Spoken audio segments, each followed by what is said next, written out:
अगले साल लोकसभा का चुनाव होने वाला है।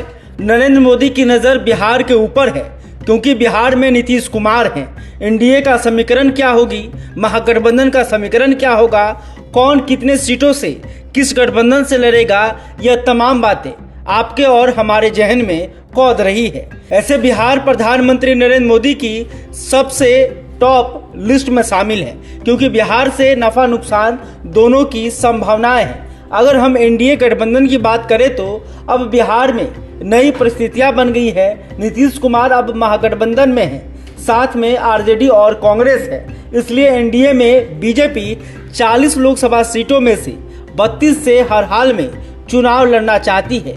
32 से ऊपर 33 हो सकता है, लेकिन 31 नहीं। ये इसलिए हम कह रहे हैं क्योंकि बीजेपी के पास नरेंद्र मोदी का चेहरा है। बीजेपी के जो सहयोगी हैं या जो आना चाहते हैं, बीजेपी ने उन्हें स्पष्ट तौर पर कह दिया है कि आपको हमारे शर्तों पर आना होगा, क्योंकि लोकसभा में वोट सिर्फ और सिर्फ नरेंद्र मोदी के नाम पर मिलता है। नरेंद्र मोदी का नाम इतना बड़ा है कि बाकी कोई फैक्टर काम नहीं करता। मोदी के नाम से ही जीत और हार तय होती है।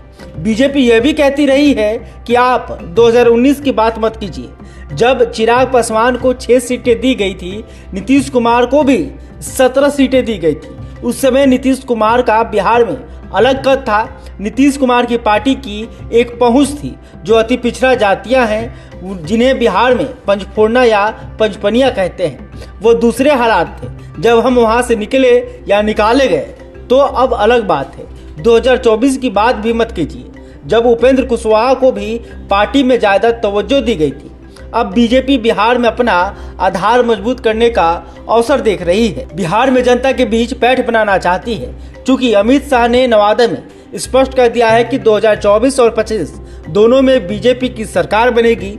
2024 में केंद्र और 2025 में बिहार में सरकार बनेगी। इसलिए सहयोगियों को कहा जा रहा है कि ज़्यादा झिलन मत कीजिए, नहीं तो टाटा बाय बाय भी किया जा सकता है। माना जाए तो अभी बीजेपी का गुमान 7वें आसमान पर है। बिहार में महागठबंधन सरकार भी चिराग पासवान, उपेंद्र कुशवाहा, मुकेश सहनी, हम, सीपीआई और सीपीआईएम को सीटें देने के लिए बहुत ज़्यादा वैकेंसी नहीं है। अगर महागठबंधन की बात करें तो बिहार में 40 सीटें हैं और 16 नीतीश कुमार जीते हुए हैं। 17 सीटों पर एनडीए से लड़े थे।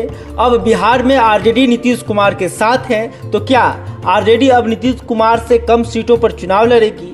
ऐसा तो कभी नहीं होगा, क्योंकि आरजेडी की अपनी ताकत है। नीतीश कुमार भी यह जानते हैं कि बिहार में 17 में 16 सीटें जब जीते थे तब नरेंद्र मोदी के साथ थे, बीजेपी साथ थी। और बीजेपी भी जानती है कि जब नीतीश कुमार का साथ था तो बिहार में भाजपा 17 की 17 सीटें जीती थी, लोजपा 6 की 6 सीटें। तो इसे दोनों तरफ से देखा जा सकता है। बीजेपी नरेंद्र मोदी की चश्मे से देख रही है और जदयू नीतीश कुमार की चश्मे से। लेकिन अगर 2020 के बिहार विधानसभा की बात की जाए तो बीजेपी के साथ रहते हुए भी नीतीश कुमार नंबर 3 की पार्टी बनकर रह गए और बीजेपी नंबर 2 और आरजेडी नंबर 1 की पार्टी बन गई। हालांकि बीजेपी और आरजेडी के सीटों का फासला बहुत कम रहा। अब ऐसे में आरजेडी किसी भी सूरत में जदयू से कम सीटें नहीं लगी। यदि राजद और जदयू में 16-16 सीटों पर भी बात बनती है तो अब बचता 8 है। 8 सीटों में कांग्रेस को कम से कम 4 सीटों पर तो किसी तरह संतोष करना पड़ेगा। बाकी बचे 4।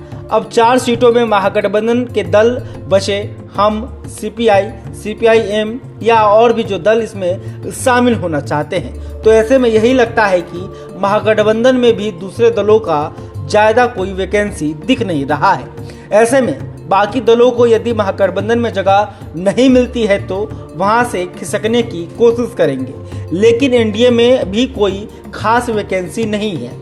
लोजपा के चिराग और पशुपति पारस के सीटों को मिलाकर ही देखा जाएगा।